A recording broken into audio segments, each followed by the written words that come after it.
2022 is going to be over before we know it, which means it's time to get your 2023 calendars ordered. What would you say if I told you that you could get a calendar with some of your favorite independent true crime podcasts, including Ye Olde Crime? Pre-order your copy at podcastcalendars.com and get $5 off your order by using our promo code OLDECRIMERS. That's OLDECRIMERS.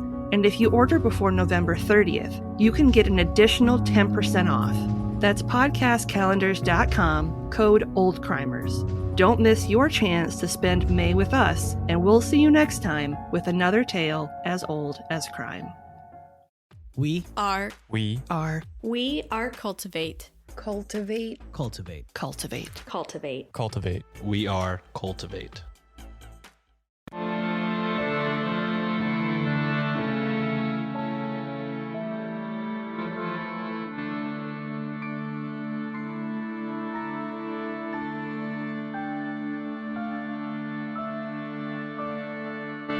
Hello and welcome to Ye Olde Crime, where we discuss the funny, strange, and obscure crimes of yesteryear. I'm your host, Lindsay Valenti, and with me is my sister and co-host, Maddie Stengel. Hello. Well, hello there. How are you? I am sore. Yeah. Are you going to talk about that more in your something good? Yeah. So you gotta stick around. Yeah. Suspense. Figure out why she's sore. It's from all that murdering. I wasn't thrown from a bus or anything, I promise. No. Not this Or time. fall off the back of a truck. I'm the goods. I'm the stolen goods. So this is week 1 of Spoopy Halloween. Spoopy. And I thought I would start us off with a bit of a bang. Uh-oh. So today we are going to be discussing the West Virginia Penitentiary. Ooh. We love a good haunted criminal place. Mm-hmm. Ugh. Penitentiary. Well, you'll explain. Like, how old is it? Yep. I will get there.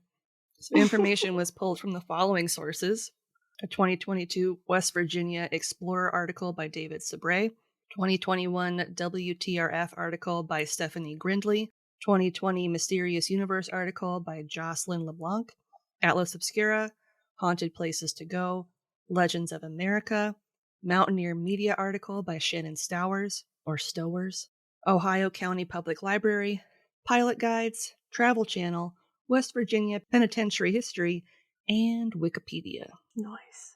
And links to all of these articles will be included in the show notes. All right. Got something you want to say? Shoot us an email over at yeoldecrimepodcast@gmail.com. We'd love to hear your story ideas, see any gifts you send our way, or if you just want to say hello. We're pretty friendly. Speaking of friendly, if you'd like to have real-time conversations with us, consider joining our Discord over at the Cultivate Network. You can chat with us over at the Olde Crimers Cubby, or catch up with any of the other great creators that are part of the Cultivate family of podcasts. Just click the link in our show notes or over on our link tree to get started today. All right, I want to preface this episode by saying that I don't intend to cover the entire history of the prison, which goes all the way up to 1995. Wow, it was open that long? Yes. Ooh. Yeah. That's not great. No. Oh, no. I do intend to cover everything up to the 1900s, and we'll be discussing the paranormal activity that has been reported there. Okay. But since we don't typically cover anything post-1900, I'm going to stick to that. But I will include a bulleted list of key events of note, but I'm just not going to go into detail about them. Okay. Just because we kind of need them for context. You gotta keep it to the theme, you know? Yeah. It's okay. Staying on point. Go to the Staying on show brand. notes if you want to learn more, idiot. Just kidding. Sorry, I didn't mean to insult you. God, right off the bat, within the first 3 minutes. Get out. I'm sorry. Come back. Insulting people. West Virginia Penitentiary is located in Moundsville, you guessed it, West Virginia, and has been in operation since 1876. Ooh. It is the oldest penal institution in the state. Yeah. Sure, it was in tip-top condition by 95. Oh, yes. I'm shaking my head no. As I mentioned, it closed its doors in 1995, at which time 653 inmates were still incarcerated there and guarded by 32 employees. That's not enough. Mm-mm. No. Over the course of its run as a state prison, 94 prisoners were executed on its premises via hangings and electrocutions. That number seems kind of low for all of the years it's been in operation, doesn't it? You'll find out that there's going to be some higher numbers later on. Oh no. Yeah. Suspense. Foreshadowing. Today, the West Virginia Penitentiary, which is also known as the Moundsville Prison, is located right smack dab in the middle of Moundsville, near a number of residential neighborhoods. But Yeah. back when the land was initially purchased in 1866, it was located outside the city limits near the Ohio River in Marshall County. That seems counterintuitive to put it right next to a river where people could, float away after they escape. Yeah. That doesn't seem like a great... Yeah. But it was also a good way for them to bring the supplies that they needed to build the penitentiary. Yeah. So, Fine. it's a double-edged sword. Yeah. Bring in resources, take out bodies. Take out criminals that escape. The river bringeth and taketh away. Yes. When West Virginia became a new state in 1863, the 35th state of the Union, after seceding from the rest of Virginia, it desperately needed public institutions, not just prisons. The governor of the time, Arthur Borman, lobbied tirelessly with the state legislature, but all of his requests were denied. As a result, prisoners were held in existing jails or sent out of state, pretty much anywhere but Virginia, for obvious reasons. That's, yeah, that makes sense. I don't know much about that, like why West Virginia left Virginia. The Civil War. That would do it. Yep. Yeah. Yep. That'll do it. It is more like a top hat, so they just took the hat away. Yep. In 1864, the legislature directed Governor Borman to have all criminals convicted of felonies housed in the local jail in Wheeling, the Ohio County Jail. But when it became overcrowded in 1865, so a year later, 9 inmates were able to escape. Okay. Now this checks out, because when you originally said one of your sources was Ohio, the Ohio County, I was like, Yep. I know they're close, but yeah. Got it. This finally got the state legislature to take action after enduring pressure from the press, and in February 1866, the purchase of the land in Moundsville was approved. Nice. Following the close of the Civil War in April 1865, the penitentiary was a way to house and hopefully reform some of the most violent and dangerous criminals in the southern states of America. Did they have... No, they didn't have those guys. This America's First Serial Killers from the Civil War. Do you remember that? Yeah. I don't think they were caught there. I think they were caught. So. They were caught in like Tennessee or something, if I remember right. Yeah, I don't think they were. Yeah. But they would have been good to attempt to reform. It wouldn't have worked, but it wouldn't have worked at all. They were too far gone at that point. They weren't human at that point. Yeah. Where were they from? I cannot remember. But if you're curious to know what we're talking about, let me figure out what episode it was. It was the Hart Brothers, and that was episode 83. So if you want to go back and listen to that episode to have an idea of what we're talking about. They were caught. I was just trying to figure out. One of the first things was like, is the Hart Brothers real? Question mark. It's like the first thing on Google. I was like, yeah, they were definitely... They were Tennessee, Kentucky, Illinois, Mississippi. Yeah, because I was going to say they were kind of in that pocket, that southern pocket. Yeah. Because I remember them being in Kentucky for a while. They were so not too close to West Virginia. Mm-mm. I mean, within distance, but not in West Virginia. Yeah, they were caught in Kentucky. Never mind. Oh, God, they were awful. They were awful. If you want to be scared in October, listen to that episode. Yeah. Ugh. In 1866, the Board of Public Works was directed to select a site of 10 acres or more on which to construct a prison about 12 miles south of Wheeling, which at the time was the state capital. Okay. The land was purchased for $3,000, or around $56,000 today. Ooh. And that summer, a temporary wooden prison was built and surrounded by a wooden stockade while the penitentiary was built. That's kind of cute. Mm-hmm. Like, here's your little wood prison. Don't get out. Mm-hmm. Don't get out.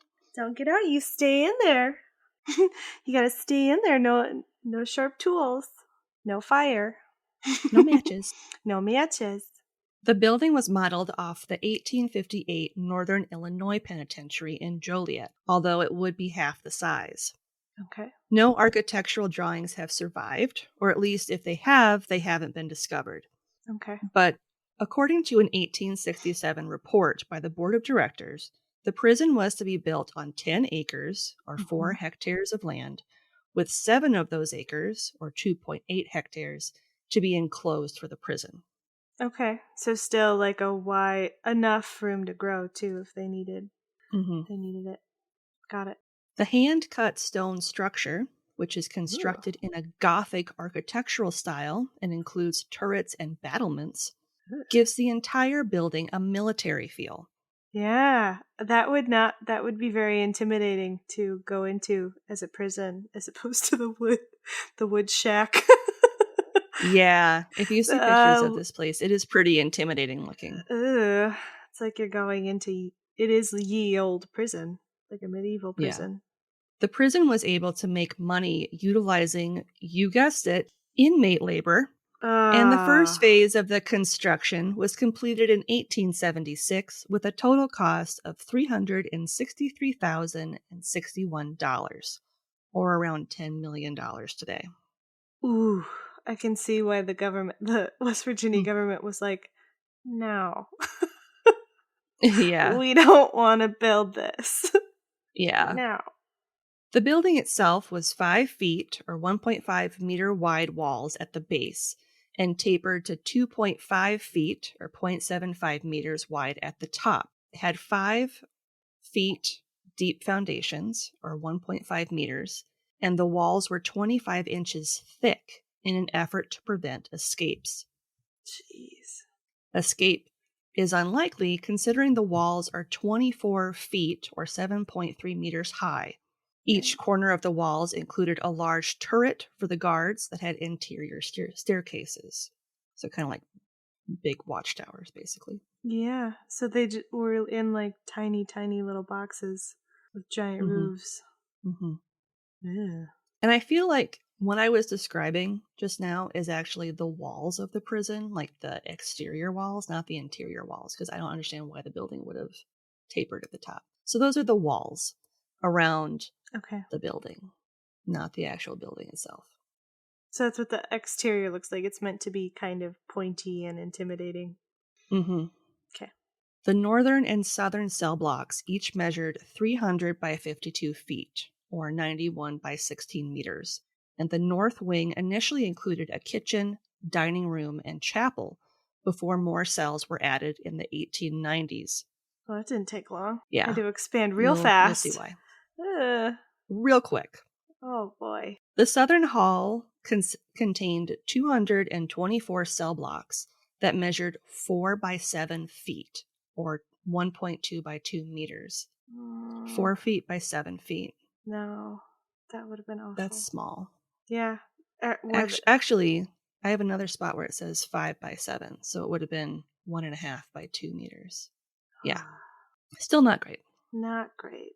Between the cell blocks is an administration building that consists of 4 stories. The 3rd floor offered space for female inmates, and the 4th floor was the personal living quarters for the warden and his family. And the 2nd floor was the hospital. Yeah, that makes sense. So, like, the main floor was the actual administration portion of the building. Mm-hmm. The cell blocks were broken up based on the type of criminal you were.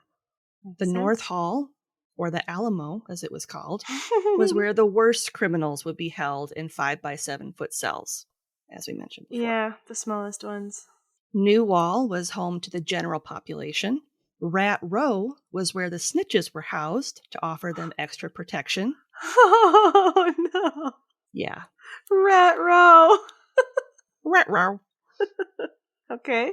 And Honor Hall was where criminals who had earned special privileges or exhibited good behavior were located, and there was decreased security in that section. So they weren't watched as intensely as those in the North Hall. Got it. The prison yard was constructed as a parallelogram, so it was 682.5 feet, or 208 meters in length, and 352.5 feet, or 107 meters in width. The superintendent's house, not to mention the cell buildings, were placed so that the rear wall of each made up a fraction of the west wall. So each of those buildings were part of the wall. Yeah. The north side of the property would include a 60 feet or 18 meter wide street, and the west would include a 140 feet or 43 meter wide street, as well as a yard to the front buildings. When the prison officially opened in 1876, it housed 251 inmates, some of which had helped build the very prison in which they now found themselves. Ugh. I don't know if you'd feel pride or resentment or both. Yeah. I mean, if I were built it, I'd be like, can I stay in this one and like make it nice? Can this be my cell? Can I claim this one? Yeah, I put the pretty rocks on this one. Can I have that one? I'm really proud of my stone cutting skills on this cell in particular. Yeah. More facilities were added onto the property as the years went on, including workshops, outbuildings, a wash house, bakery, and hospital in the North Recreation Yard. It would take 33 years to build the first half of the prison and 30 years for the expansion that would come later. So that kind of explains why they added more right away in the 1890s. Yeah. Because they hadn't fully finished building it yet. Yep. Originally designed to house 650 inmates at a time, as the town in West Virginia grew, so too did the penitentiary. It was home to a frequent number of escapes, riots, and violence. Oh, fun. Yeah. In fact, at one point, it was included on the list of most dangerous correctional facilities in the United States. Great. Awesome. So worth the $10 million. Yep. By the peak of its operation in 1960, it was home to 2,000 inmates. Wow. That's quite an explosion. A vast expansion of the property took place in 1929 to double the size of the penitentiary to house all the prisoners. Jeez. Well, at least they finally did that, but that sounds like it was kind of late. During its period of overcrowding in the 1920s, up to 3 men would be assigned to a single cell, with 2 sleeping on bunk beds while the third slept on a mattress on the floor. Yeah. Not great. No. It was also during this time that a coal mine was opened a mile away from the prison, where inmates were able to work, and some were even allowed to stay at the mine's camp.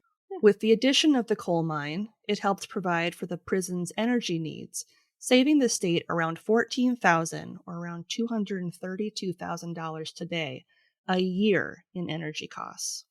That's kind of awesome. Well, and they were helping them with labor, so it was a good relationship. A win-win. Inside the prison, inmates spent time supporting the prison performing a number of jobs, such as blacksmith, coal miner, as I mentioned, carpenter, painter, cobbler, stonemason, tailor, baker, bricklayer, and even as a hospital orderly. Okay. Prisoners were also able to work in the kitchen, in the stables, and the wash house. Additionally, there was a 200-plus acre farm for the prison. Really? Yeah. I wonder where that was. It must have been fairly close, because they wouldn't have wanted them to travel too far away from the prison. No, but if they only bought 10, it would have been like some sort of contract then. 200-plus acre farm. Wow. Over time, the prison became almost entirely self-sufficient and required very little money from the government to operate. Which is always the end goal. Many improvements were made to the prison over the years. In the mid-1870s, steam heat was added, and the coal oil lamps were replaced by electricity in 1900. Important. Yeah. Bricks had been used in the construction of the roads and walkways to improve drainage and the overall cleanliness of the grounds, and an elevator was installed in the administration building in 1894. Ooh, that would have been very fancy. So fancy. Wow. At the start of the 20th century, inmates were given an education following the construction of a school and library in 1900. Education was a priority, and the library grew to include more than 5,000 books. That's pretty good, especially for a prison. Mm-hmm. And those who were unable to read were required to attend night school to learn. I mean, it's nice, but I'm sure they all hated it. Yeah. I'm sure but they also, weren't happy. What else are you going to do? Yeah, that's very true. At this time, the conditions at the prison, at least on paper, appeared to be good. So at the start of the 20th century. Okay. The warden submitted a report that read, quote, "Both the quantity and the quality of all the purchases of material, food, and clothing have been very gradually but steadily improved, while the discipline has become more nearly perfect and the exaction of labor less stringent," end quote. Nice. So it was actually So pretty much operating the way a penitentiary should. Yep, so pretty smoothly. Mm-hmm. In addition to learning, the prison had its own band, which would perform in a bandstand in the North Recreation Yard. Cute. And many inmates also played on a baseball team. That's fun. They would even compete against local teams in Moundsville and the Ohio Valley area. That's how that They seems probably had to go to the prison. less fun for the other people. Yeah. I don't know about that. Yeah, they got to play against somebody, you know. I know, but But still. I don't think there were any away games for the, the inmates. They were all at-home games. Yeah. I'm assuming. I didn't look too deep into it, but I would assume they would all be at-home games. Yeah. Inmates were also able to attend church services that were held in a large room on the second floor of one of the buildings. Mm-hmm. Now we're going to go past the 1900s. Okay. Noted riots and escapes after the 1900s include when 40 inmates held 5 guards hostage in 1973, resulting in 2 inmates getting stabbed and a third, William Hale, killed. I remember that. That does sound familiar. A prison break in 1979, where 15 prisoners escaped, ended in the death of off-duty state trooper Philip S. Kesner, who attempted to apprehend the prisoners. Mm-hmm. And the New Year's Day riot in 1986, in which a dozen prison workers were taken hostage during a 3-day standoff that ended in 3 inmates dying. Yeah, that sounds familiar too. Yeah. In 1983, Charles Manson petitioned to transfer to the prison in an effort to be closer to his family, but the request was denied. Yeah, good. Yeah. No. Yeah.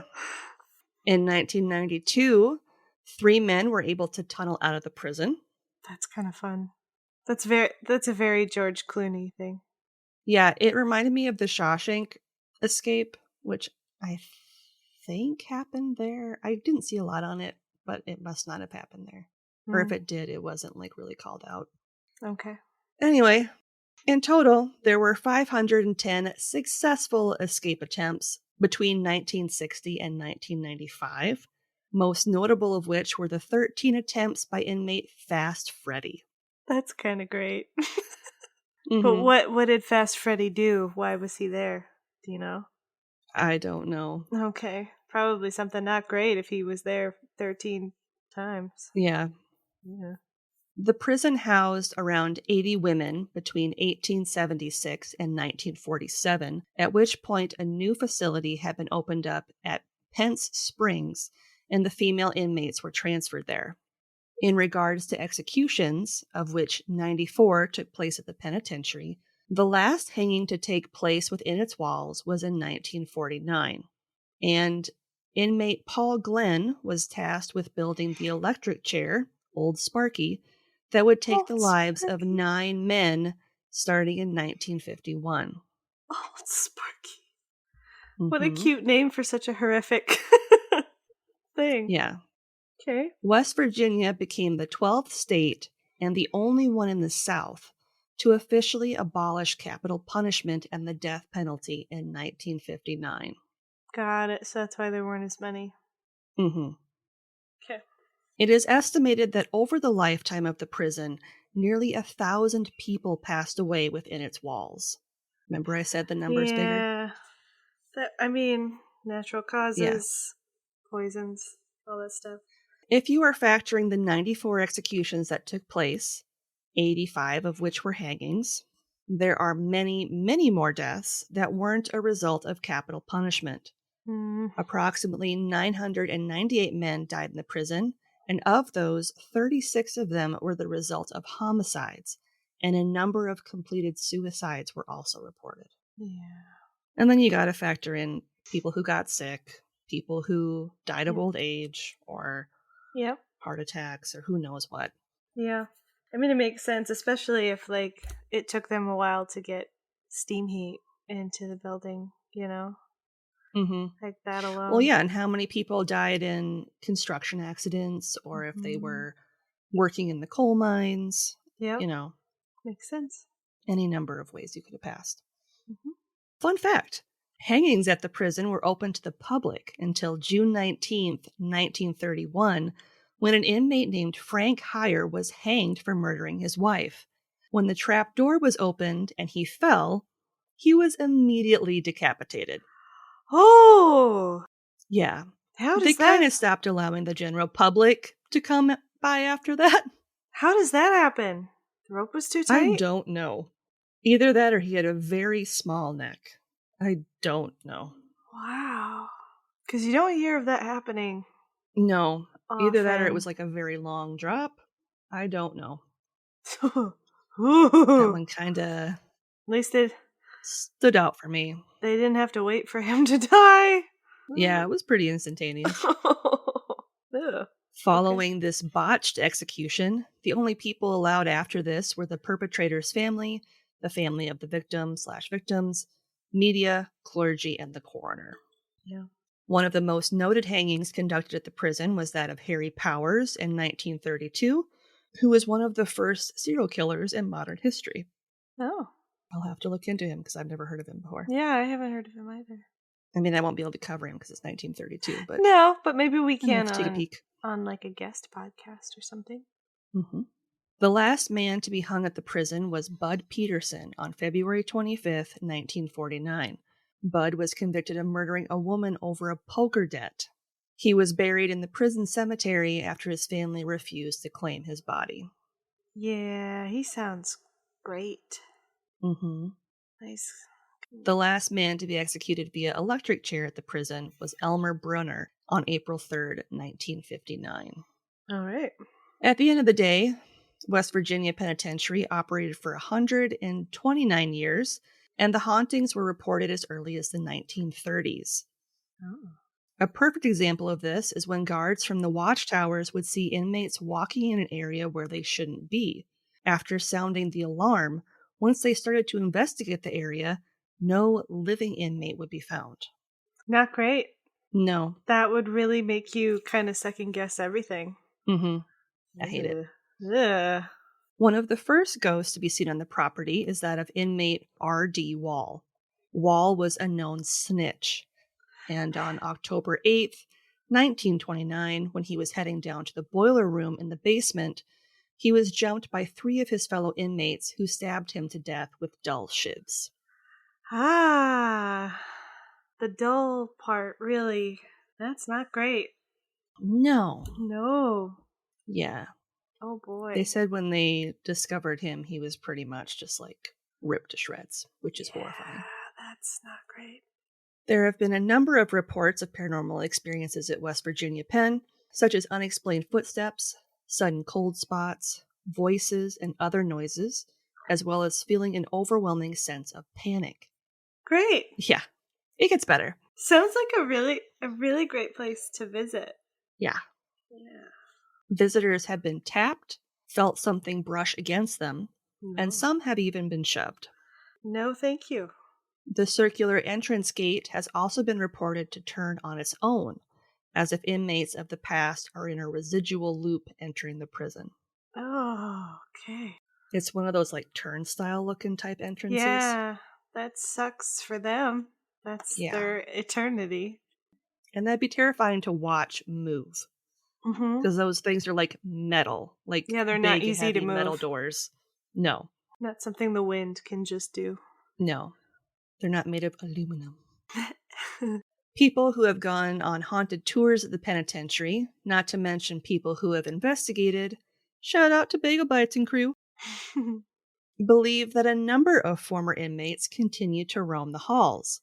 Many visitors have reported feeling watched or like someone is following them. No. Nope.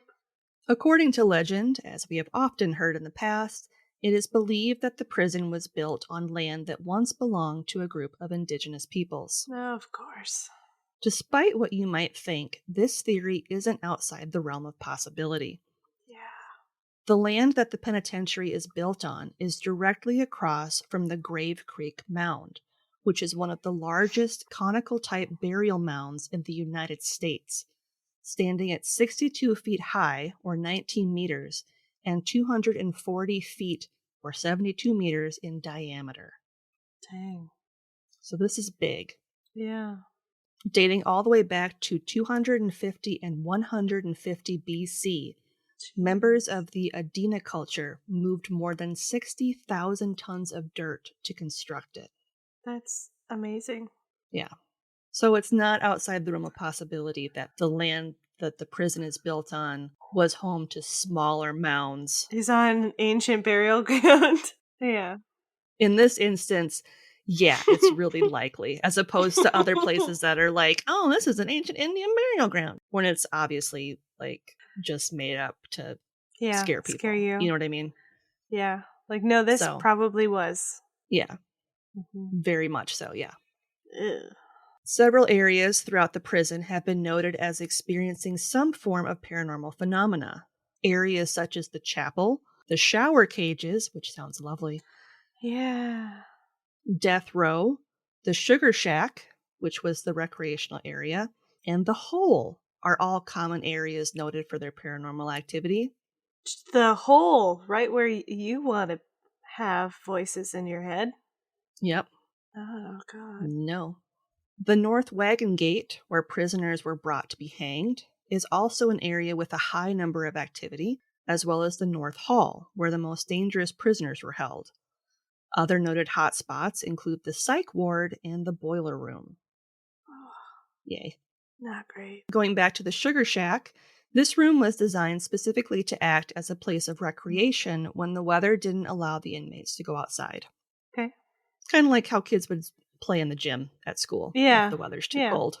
Located in the basement, many visitors and investigators have reported hearing people talking and arguing, or even just distant whispers.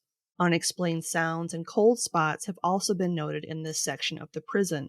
The Sugar Shack was famous for illegal gambling, drug deals, rape, fighting, oh, great, not to mention murder. You know, all your favorite cold weather activities. Yep, along with Foursquare. Right. Maybe some pickleball. Backgammon. Checkers. Anyway, the oldest structure in the prison is the North Wagon Gate, which is home to the most active ghosts on the premises. It isn't surprising when you consider the fact that it was once the home of the gallows. Visitors state that the area feels evil and they have a sense of being watched. Not great. Voices and strange sounds have been recorded in this area, or captured in EVPs, and some spirits have even been seen. No. The North Wagon Gate is said to be haunted by the spirit of Orville Atkins, who was hanged there in 1938. Orville was condemned for kidnapping and murdering a minister, and on the day of his execution, the hanging was botched. Oh, no. As the noose was being placed around his neck, the assistant opened the trapdoor too soon, causing Orville to fall 20 feet to the stone walkway below. Oh, boy. Surprisingly, Orville was still alive, although badly injured. Oh, no. And he was forced to walk back up to the scaffold so he could be hanged properly. Yeah. Yeesh. People have reported hearing the slow footsteps of him pacing back and forth. That's awful.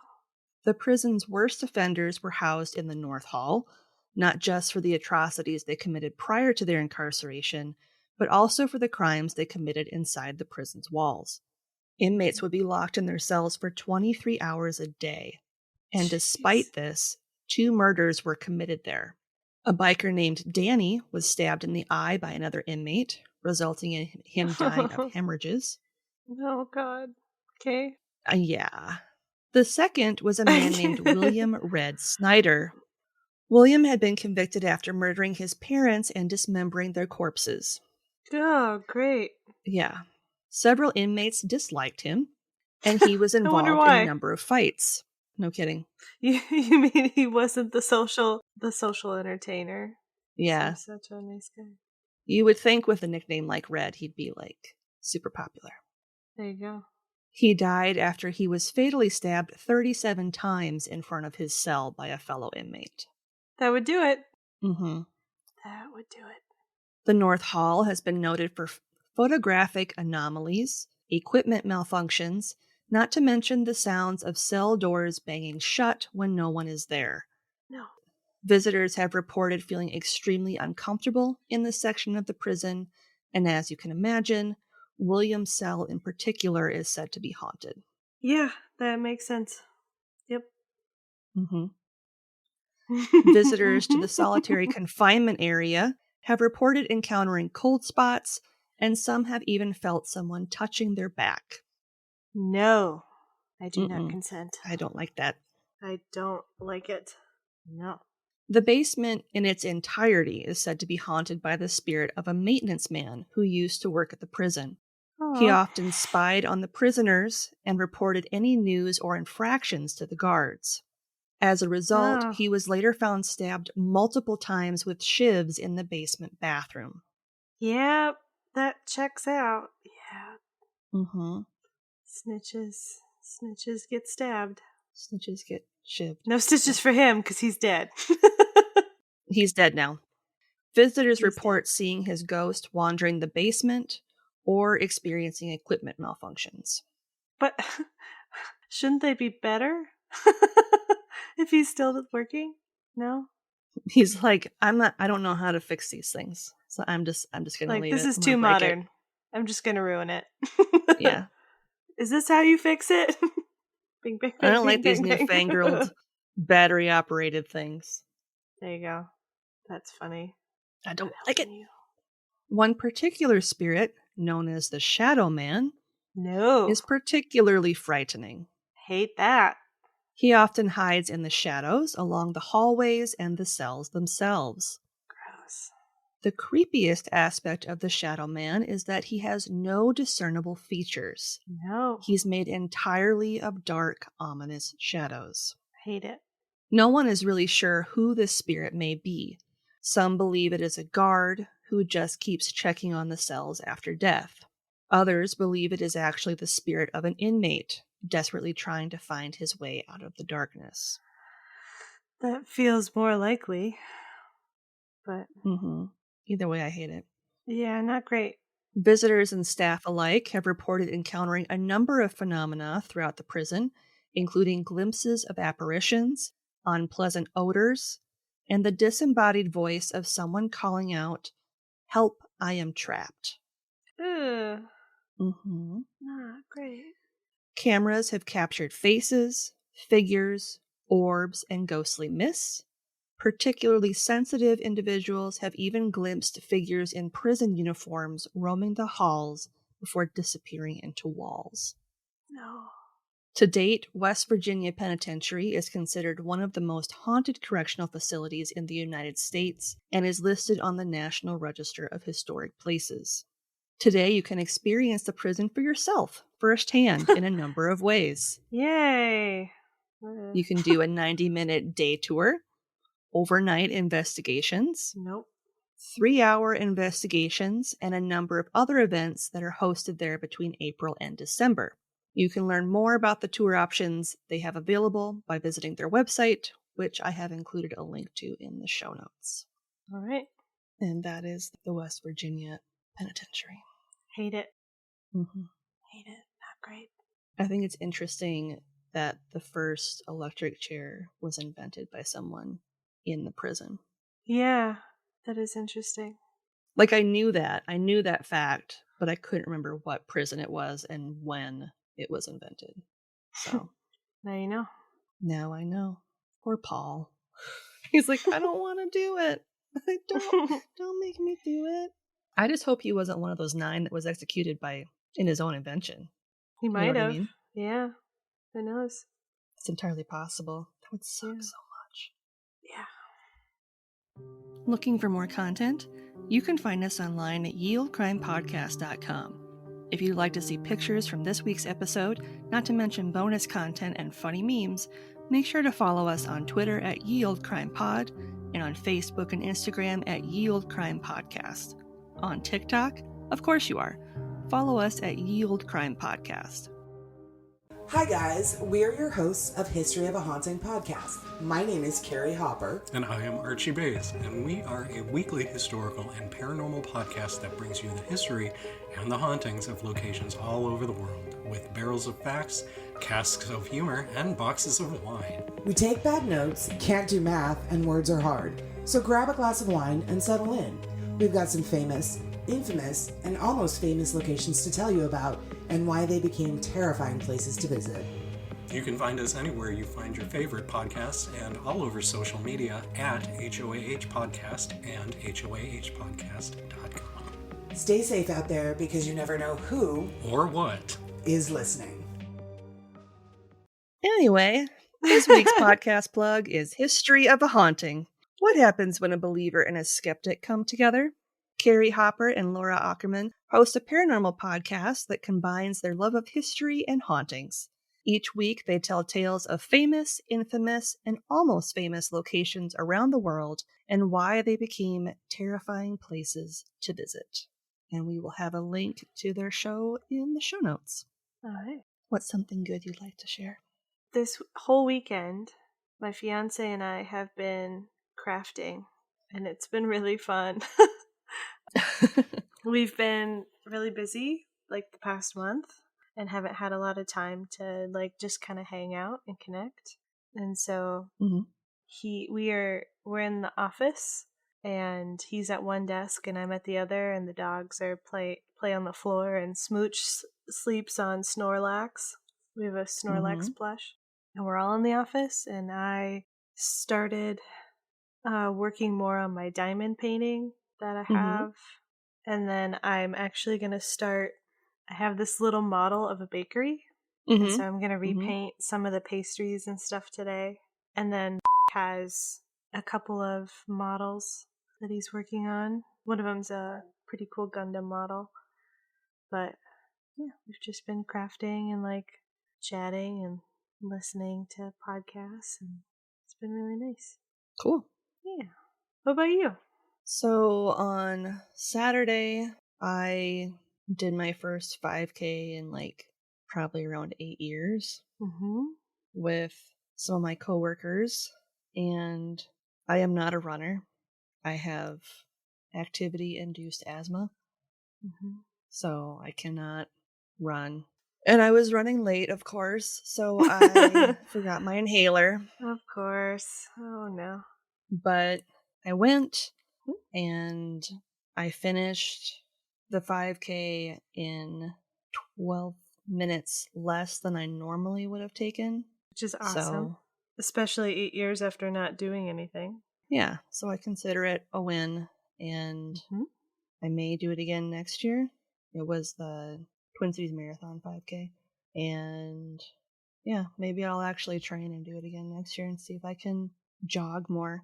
I did jog for short periods of time, like 3 times over the course of the run. That's pretty good without an inhaler.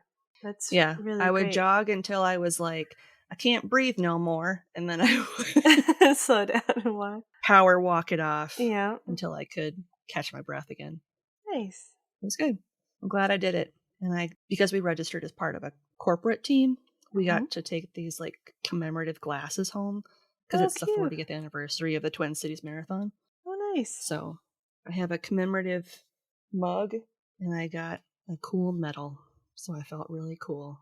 You should feel cool. That's awesome. All right. And on that note, let's shut her down. All right. If you're interested in ad-free content, consider supporting us with a one-time donation either over on Buy Me a Coffee or our Venmo page, both of which are in our link tree and in the show notes. If you'd like early ad-free content, not to mention some bonus material, become a member of our Patreon today for as low as $1 a month. A great way to support the show if you want to help us out but can't do so financially is to leave us a 5-star rating and review on Apple Podcasts, Podchaser, Good Pods, or wherever you listen to your podcasts, and there's the option of leaving reviews.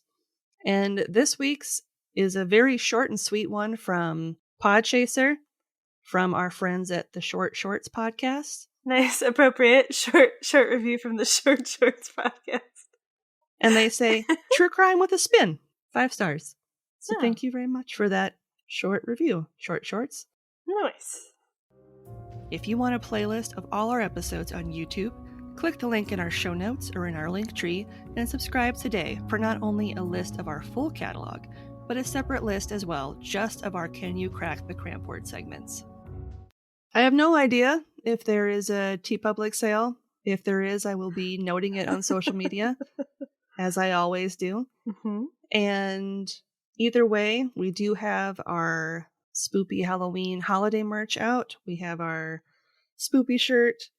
We have our It's Decorative Gourd Season Motherfuckers design.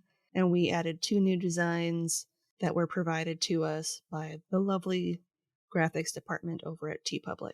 Yeah. So, encourage you to check them out and get some spoopy swag. Heck yeah. Treat yourself. Treat yourself. Trick or treat yourself. Trick or treat yourself. And on that note, as always, I'm Lindsay. And I'm Maddie. And we'll see you next time with another tale as old as crime.